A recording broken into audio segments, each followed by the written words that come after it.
Welcome back, brothers and sisters. Braden, Tim, Second Legacy, you are amazing, and thank you for showing up. Apparently, guys, whenever Tim goes out of town, something happens to Trump. It's weird, and we have got to walk through the entire thing. There's a lot of information out there. There's some more breaking information. We're going to break it all down right now, and of course, make sure you guys hit that like button, subscribe to the channel, turn the notification bell on if you are enjoying this talking approach with sarcasm and humor to the 2A, and thank you in advance for making that happen. All right, Tim, listen, you missed a lot. Things happen when you leave. I wouldn't say I missed it. I did catch wind of it. But you weren't here with the people of the Second Legacy. I was with the people of Pennsylvania, and they keep saying it's a battleground state. Having just come from there, I saw exactly zero. I was there for 3 days. They were zero Biden, Harris, anything Democrat signs anywhere. But really, everybody had Trump signs. Everybody's wearing Trump hats and Trump shirts. Saw exactly zero Harris swag anywhere. And we were looking for it just to kind of get a feel for it, because we're all hearing about what a toss-up state Pennsylvania is. And it's so close. And in restaurants we were eating and the little touristy places that we would hit and stuff like that, everybody was talking politics and everybody was voting for Trump. Kind of hard not to talk politics right now. You know, is it Tuesday? Yeah. Trump must have been attempted to be assassinated today. That's number 2 in 30 days or 60 days, whatever. It's insane. Nuts. And then immediately after that, then Hillary goes out there and calls him a threat to world peace or some nonsense. You got to. You got to really keep, consistency is key, Tim. And the other thing is every time one of these things happen, they say, "Oh yeah, it was a Republican." Yeah, because when you're supporting a candidate, naturally you want to do something like that. I mean, By the way, only in leftist logic, right? Not a Republican. Well-known fact, not a Republican. We'll cover that on another thing. But that's kind of like the older stuff. Like that one died and they buried it 6 feet under. The left even abandoned that one real quick. The talking heads and the Twitterites on X, where they just say whatever asinine. Well, the Krassesteins are still doing it, and of course, then of course these were all staged too, Braden. They were staged. You're right. We're actually going to get into that in a second. That's the next video. But before we get into the staged and how everything's Trump's fault, and we should really look at gun control, because that's the next video we're filming, I want to take you through a few of the details that just, you know what? I'm not going to spoil it. I just want to hear your take on it and tell me when your alarm of something concerning starts to go off. All right. What we've got supported today and ready is 3 different clips that Dr. Slides has. And we're going to play them one by one, and we're going to stop them, kind of have a little discussion. You just tell me. You can be the stop-go guy. You just tell me when you hear something on all these clips that is extremely concerning. Okay? So, Dr. Slides, if you could, sir. Did he have to your knowledge, any ties to Martin County or the Treasure Coast? Yeah, to my knowledge, does he have any ties to Martin County? I think the answer, to my knowledge, the answer is no, I have no knowledge. I think what we're finding out, he's not from this area, which of course raises the bigger question is, how does a guy from not here get all the way to Trump International, realize that the former president of the United States is golfing and is able to get a rifle in that vicinity? I think that's the question the FBI, the Secret Service are laser focused on today. Is this guy part of a conspiracy? Is he a lone gunman? If he's a lone gunman, President Trump is that much safer because we have him. But if he's part of a conspiracy, then this whole thing really takes on a very ominous tone. So there we go. Wow. So it's true. So I do know this much, right? The guy had moved to Hawaii, right? Yes. And then he came all the way from Hawaii, halfway around the planet practically, gets to Mar-a-Lago. This was an unpublished event. So this was not on Trump's official calendar schedule. Correct. It was not something that was public knowledge. And he was golfing around. I guess he was at hole 5 and the gunman was at hole 6 getting set up when the Secret Service spotted him. Yep. I know that the guy was hanging ceramic plates or tiles from the fence, like a guarded position. It looks as though he had an SKS rifle. And how did he know that Trump would be there golfing at the time to set up? And then I also saw something this morning too. MSNBC was there following him with cameras. And how did they know that he was golfing that day? Because nobody was supposed to know. Exactly. Okay, exactly right. So is this where they're getting the conspiracy stuff? Exactly. And they're talking about it in public. This guy's going to get disappeared. We didn't do it. No, we didn't say it. They said it, right? So that's where it gets really interesting. And again, the things I'm going to show you in the second clip particularly are going to be very interesting to you. So this guy was not a local. He was from Hawaii, and he came here, acquired a rifle, and knew exactly where Trump was going to be in very short order when it wasn't a published event. Okay.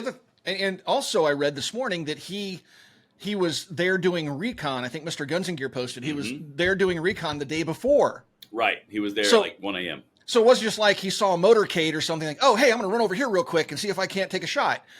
He was there the day before an unpublished event was taking place, doing recon to find a position. And then he was laying in wait at hole 6, and Trump was 1 hole away. Yep. So that's the baseline. People, this is where it gets really fascinating as we put these breadcrumbs in order. Okay, that was the first clip. Now, Dr. Slides, scoot the second clip all the way back so we get from the beginning and play number 2 when you're ready. Tim, again, stop it when you are like you're weirded out a little bit. Kaylee, Ryan Ruth walked into that federal courtroom this morning smiling, shackled by his hands and feet. He was even seen laughing while speaking to his court-appointed attorney. Now, the judge presented 2 different charges: possession of a firearm by a convicted felon and a possession of a firearm with an obliterated serial number. Combined, the judge says he could face 20 years in prison and $500,000 in fines. Fox is told additional federal charges are possible, but we understand that these charges presented today will keep him in jail. Well, that's interesting. So I did learn of this. So he had already been in trouble with the law. There was some interaction with police. He reached for a gun, then sped away. He barricaded himself in a house with law enforcement outside. I don't know how that situation ended, but all of those things would indicate. And then this report says he's a felon. So how did this dude get a gun? Right. We have all these laws. They're saying you can't do that. And on top of that, we have a man that is a felon that has been in jail at least a short time, not kept clearly in jail for brandishing firearms and threatening law enforcement, barricading himself in a house with a weapon with law enforcement outside. And one of his charges in that case when he was barricaded was possession of a weapon of mass destruction, and it was a full auto. Oh, it was an illegal full auto, if I remember, right? Yes. Yeah. And that's why they charged him with a weapon of mass destruction. So why is this dude out on the street? It's a good question, Tim. I mean, if I had done something like that, I wouldn't be sitting here making this video right now. No, and I'd be lonely and sad. Wow. So this is where the conspiracy stuff really starts to take root, folks, because this guy clearly should have been in jail. He should have been at least watched, right, given his past, but they didn't even lock the man up. I don't think he actually was charged or convicted of anything. I don't believe he had anything. I think he was a felon. He was a felon, because that's what his charges were. Right, but I don't know what that felony charge is from. Right, yeah. Right, exactly. So now, keep in mind, as we're going through this again, and we'll play it again in a moment, out-of-stater, Hawaii, into Florida, knew where President Trump was when he didn't know the local terrain and nothing, and then all of a sudden he gets a gun with the obliterated serial number. Okay, that's about 4 reasons of me to go, huh? But there's more. There's more, Tim. Again, let's just play back. Now, Ruth told the judge that he only makes about $3,000 a month with no assets other than 2 trucks in Hawaii.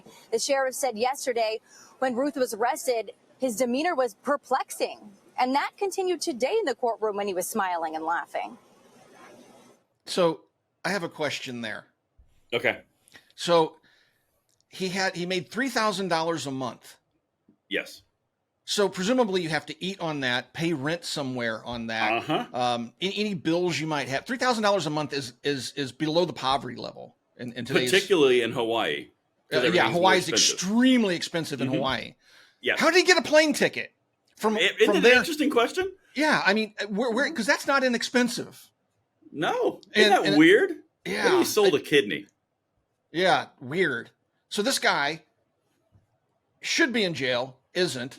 He has very serious charges that were at some point leveled against him, whether or not those charges were brought. Certainly he never did time for them. And then he's in the poverty level, and he just magically from Hawaii knows Trump's going to be golfing in Florida, somehow acquires a plane ticket, loads himself in his SKS rifle on a plane, flies to Florida, or perhaps he acquired it there somehow, and then shows up on the golf course and starts to set up a little position to take a shot at the president. So none of this makes any sense. Right. So now I get where they're getting the conspiracy thing. Somebody had to be helping this guy at a minimum. At a minimum, right. So now here's another thing, and this is something that kind of clicked in my head after, like, while you're just walking through this. I don't believe that you can get a serialized firearm on a plane and check it in as the oversized luggage and the specialty area, because they look at the serial number. If that's an obliterated serial number, I don't think that's getting on that plane. Yeah, I don't fly with firearms after being harassed at Chicago O'Hare many years ago. That's why I drive everywhere. But they do look at serials though, because they have to do special tags. They put one in the bag or in the case, and then they show they watch you lock it, and then they put a special thing on the outside that's a special cargo. So they open the case at TSA, and there's a rifle in there with metal shavings everywhere, a file, and a big scratch mark on the side of the receiver. Like, okay, sir. I don't know. I don't think it was brought in. But also, I don't think that it was brought in because, again, you just hit on a lot of very important things. You hit on the exact same stuff I did. Like, financially doesn't make sense. Locationally it doesn't make sense. Intel doesn't make sense. All of these things don't make sense. Listen to what the rest of this sheriff says. Ordered him out of the vehicle. He complied.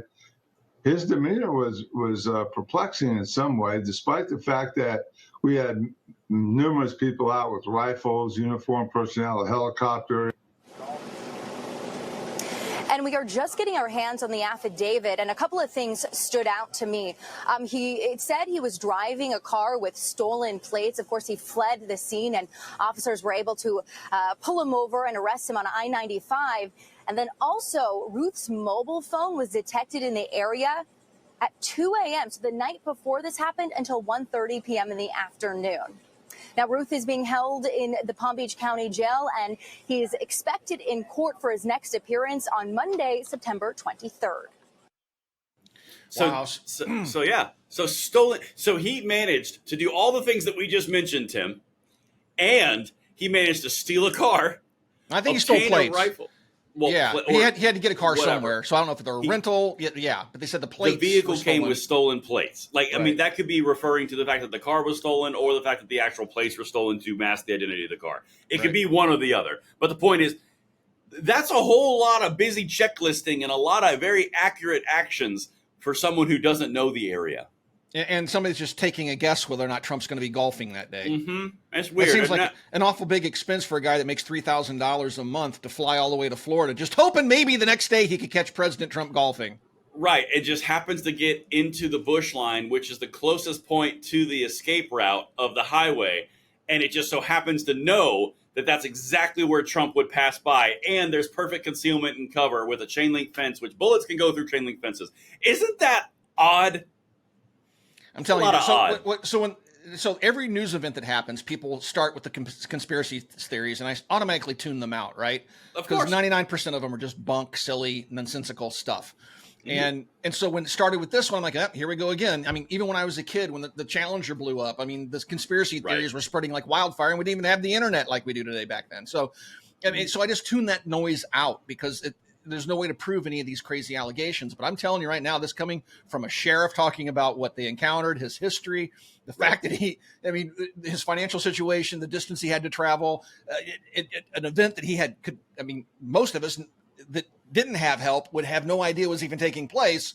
Correct. It is starting to point towards a conspiracy. It's starting to point to an uncomfy area. It is. Yeah. It's like one of those things where if one thing goes wrong, you go, oh, that sucks. 2 things go wrong, you're like, man, we messed up. 9 things goes wrong, you go, wait a minute. Yeah. Hold on a second. 9 things don't just fail. Look, we already know that everybody in government is scared to death of Trump. All the people that have been there, all the bureaucrats that want to hold on to their power that Trump threatens because they've all, done things that they shouldn't be doing. And Trump has promised, he even said, I didn't really clean out the swamp the first time. Next time, I'm definitely doing it. I didn't focus enough on it. Right. And these swamp critters got to be scared. And they have a lot of power. They have a lot of power. And it's not unreasonable to expect. I mean, these things have happened throughout history, right? Yes. Where governments have done things like this. You want to believe that this doesn't happen in America, but folks, I'm not saying it is a conspiracy. I'm just saying it's not an impossibility, right? It's not we're not saying it's a conspiracy, but we are saying like, wow, that's a lot of Yeah, there's just That's a lot of like, interesting. what? Okay, now how did that happen? And then you're trying to digest that piece, and another piece comes in like, huh? Like it just keeps getting crazier. Yeah, it's so bizarre, and the fact that the serial number for the firearm, which is obliterated, which means they can't do the ATF back tracing. I mean, that's weird. That's so odd. Do you remember when the AT&T building in I think it was Nashville blew up?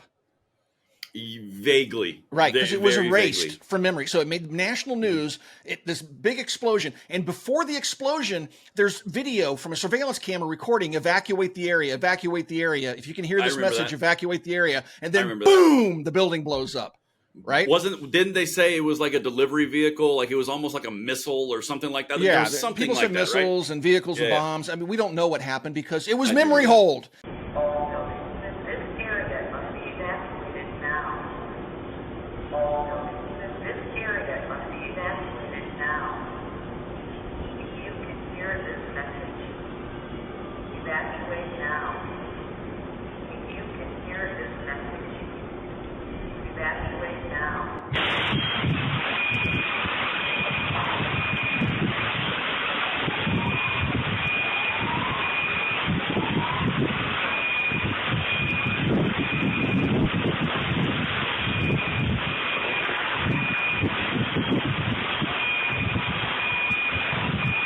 It literally was erased from the news cycle. Politicians never talked about it again, right? And so it's when things like that happen. So here we have all these crazy things that happen and they get memory hold. With the reports that we're hearing right now, with the sheriff coming out saying, I think this is a conspiracy, and all these news reports, my prediction is when they get a little too close, it's going to get memory hold again. Well, the conversation is just going to stop. It's just like all the other tragedies that we see with soft targets. It's Fast and Furious. We got to talk about this, every little detail. Who knew this person when they were 3? And then all of a sudden, when it comes out that it's not going to support the gun control point, it kind of just goes, boop, poof. Yep. Like, never mind. Like, oh, there it goes. Oh, anyway, so did you guys see what Trump said? Yeah. I mean, literally every single time. Like with this last one in Georgia, it was literally like, this is the worst thing ever. This is all Trump's fault. This is gun control. Or this is gun rights' fault. This is conservatives' fault. Then it's hey, did you see all the details? Don't forget, it was staged. It was, 100%. One person died, one person was seriously wounded. I wonder how much they paid them to stage that just to make it look good. I mean, these people are lunatics. That's true. That's true. But now, so I want to kind of wrap this up in a nice little bow for everybody. So all of the details that we just showed you that have no answers, they're all just question marks. Okay? That's in this case. 60 days ago, Tim, do you remember how many question marks were in that one? Oh, when he was actually shot in Butler, Pennsylvania, in the ear. Right. Yeah, I mean, So the police. I mean, there's so many things. I mean, I couldn't even possibly list them all off. The police were supposed to be on the roof. They weren't. This guy walks with a rifle case in public view. People recorded him, and he gets up on the roof. People see him on the roof with a rifle, and nothing is done until after 8 shots are fired? 6, 7, 8 shots. Yeah. It's just it's insanity. One man dies. Trump's hit. Yeah. There's only so many. There's only so many moments where you can have these coincidences. Correct. Before it just goes, okay, this is getting to the point of being absolutely ridiculous. Right. Well, that's why that sheriff said it so well. He's like, there's so many questions that this is kind of going towards conspiracy land. Well, okay, yeah. In one case, for example, when it was only Butler, Pennsylvania.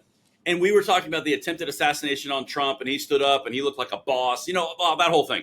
Yeah. It was kind of like, you're either inept, Secret Service, or you're in on it, Secret Service. And there was that question of it's leaning towards ineptitude. Yeah. And now it happens again. And you go, okay, wait a minute. And this time Secret Service just opened fire on the guy. They just saw him over there with a rifle. They started taking shots. Which I'm okay with. Well, no, that's not a problem, but that's a complete contrast from what happened last time, where they fumble around and what do we do? What do we do? Trump's 6 foot tall and he has 4 foot agents trying to huddle around him with his shoulder and head exposed. They get him to the ground. They let him stand up and pump his fist in the air and they walk him off stage. Yeah. And it's and this time it's bizarre. It's bizarre. But imagine this, think about this from a different perspective, man. You have a long rifle, and you have the ability to engage with a long rifle, a average, typical marksman. Not everybody, not some are greater, some are worse. But typically, 300 yards is not a long shot for a long gun. No. It's just not.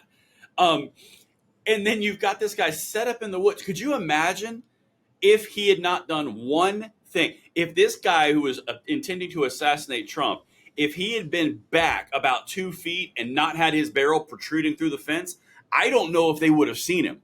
Right. Because it's kind of an obvious thing if you're seeing like an entire fence line and then all of a sudden something is poking out of it. That's an obstruction to like a pattern. If he's backwards and he's sitting behind that fence line, fully concealed in the bushes, and he's within 200 yards of Trump, this story might be different. Exactly. And let's not forget, folks. I mean, look, I'm not trying to sell the conspiracy thing. We're just talking about the things that really don't make sense. And maybe there's explanations hovering out there we'll get to some point.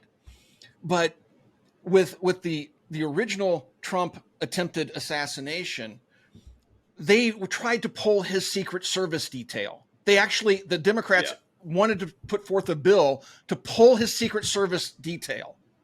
But they weren't successful in that endeavor. They wound up, the Secret Service director, who now resigned, I believe, gave him the B team. Right? They weren't even Secret Service, they're saying. They were like Homeland Security. They weren't even qualified to be doing that protective detail. Like they gave him agents that, and you can see that in the response. One's fumbling with their holster. They didn't know what they were doing. They didn't even know which car to take him to. They were lost. They weren't anticipating anything. You talking about Stumbelina who couldn't get her gun back in her Kydex? Yeah. And so this time, apparently they had the A-team because these guys proactively saw a threat and immediately engaged it. But it seems like in the previous attempt, they tried to take a Secret Service detail to get that out of the way, perhaps. I don't know. Right. I don't know. There's none of this adds up. It doesn't add up. All we're saying is there's questions. I'm sure someone knows the answers to those questions. Now, if the Secret Service detail gets taken away because they keep interfering, maybe. That's so weird. That's so maybe odd. he should get his own private security at this point. I've been saying that since the first one. I know a whole lot of military guys who would line up for that one real quick. Yeah. But well, I mean, that's neither here nor there. This group did a good job. They neutralized the threat before it even became a problem. But wow. But so how about that as we wrap this video? How about that for some odd question marks? Isn't that an interesting series of events? And I'm sure we're just one day into it, right? So we'll learn more. And as we learn more, we'll talk about it. We can either go further down the conspiracy rabbit hole, or maybe we'll get some explanations for some of this stuff. We'll see. But when we find it out, we'll bring it to you guys. Thank you for watching Second Legacy, and we'll talk to you guys soon.